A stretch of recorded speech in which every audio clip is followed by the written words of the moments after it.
Hey y'all, welcome back to Sidewynders Shed. Well, today I got the new case for the 46RH. There we go.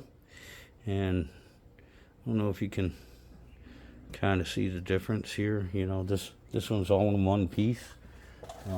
This one's kind of missing a few. And again, just like I've been saying, everything is for the 46RE. And the H stands for hydraulic, which is what these two tubes are. And I couldn't find anything about taking them out, but it looks pretty simple. Inside, and yeah, because of the tripod, I can't even see if that's a good shot or not. But inside here, alright, first thing we have is that little snap ring that was holding the shaft and everything in there. And the second thing we have in here is another little snap ring that, yeah, you guys ain't gonna be able to see me do it, I don't think, because I can't see myself doing it. But we'll get a pair of snap ring pliers in here. Oh, come on. Come on, you. Yeah, this is the problem. I can't see what I'm doing. Anyway, there's a snap ring in there. Give me a second. I'm gonna put this down here. Thank you, John, but we'll put it down here where I can actually see. And use two hands.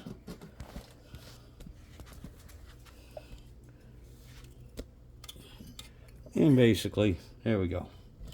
Snap ring comes out. All right, let me put this back up. Can you aim that? You're good on too. Okay, and then what that does is we have our two hydraulic tubes here, which goes on a collar, and that pulls right out. I haven't found any videos showing that. Not that it's difficult, but I had no idea what held this in. And that leaves us with, on the back side, I know the seal comes out. And I think that bearing can come out too.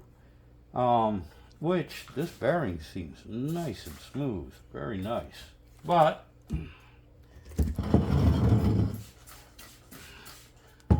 this new casing also came with the bearing, which is dry, but I'm gonna oil it and see how it feels. I'm pretty sure that needs to be pressed out or beat out or whatever, but I don't want to beat on it too much right now. Still gonna do a little bit more research on it, and I might even, yeah, I will probably even call Mopar Nut and ask him about this and see if that's something that I should press out with the press, you know, take it to a transmission shop, which I'm gonna do with this anyway. This part, because this drum is cracked and there are three different drums for it. So, and I got to take it apart to figure out which drum I have. Although, looking at it, looks like I got the one, believe it or not, that has 9 clutches in it. Because I'm thinking that snap ring that's on here that holds it together is right at the top. They have different settings for it. Anyway, again, I'm figuring this out as I go along, and thank you, everyone that's been trying to help me out. I really appreciate it. I appreciate all the information. Mopar Nut, if you see this, tomorrow I might give you a call. I got one shot at this to do it right. You know, I'm not building a toy. I'm not building a dragster. It's going to be my daily driver, something that I don't want to touch again for another 20 friggin' years, and I'm just going to leave it in my will to my grandkids, you know, so I just want to do it once and get it over and done with. As you know, when I first started this, automatic transmissions to me, here's what I know.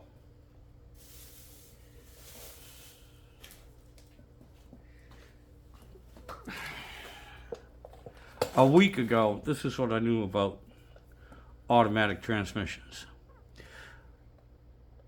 You buy a bottle, or several bottles, or a case, whatever you needed, of this magic elixir. You used a funnel, and you pour this in the funnel until it reaches a certain spot, and then you have all sorts of gears going forward and backwards. Yeah. These things were made by wizards, not by mechanics, by wizards, and they are magical. My God, if you've ever seen the inside of one of these, if you've ever seen the valve body on them,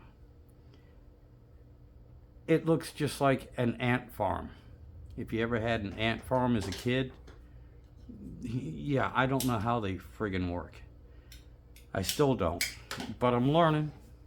The clutches I understand. They're not much different than a motorcycle clutch. Pretty close. But here's the thing, manual transmission, everything on it is mechanical. The only reason why there's even liquid in it is to reduce friction, keep everything friggin' lubricated. You have shifting forks, or even on motorcycles. Some motorcycles don't even have shifting forks. They have constant mesh gears, and they sit right together all the time. And instead of moving the gears and meshing them together, there's either a ball bearing or some sort of little cog in there, and another on a hollow shaft, and another shaft goes in and just pops up the ball bearing, and that picks the gear that you want to be in, and the ratio changes. And you know, I understand that. I can see it. I can see it operate. I can see it move. This stuff, I have to add something magic. Either a magic elixir or something ethereal like air to see if some of the stuff works.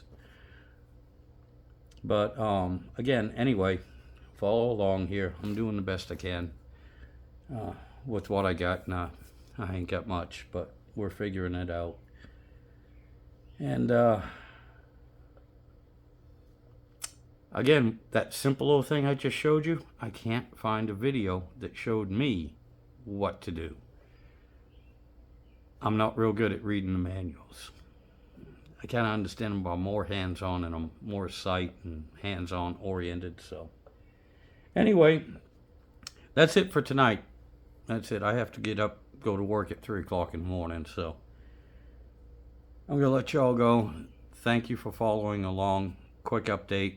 Would have been quicker if I'd learned to shut my mouth and not babble on. And I do appreciate all my subscribers, and I do appreciate everyone that's been encouraging me and helping me out. And I'm sorry if I don't name you all. I'm sorry. Please forgive me. But if I do that, I'd spend 30 minutes just naming out everyone. Thank you so much. Y'all have yourselves a good evening.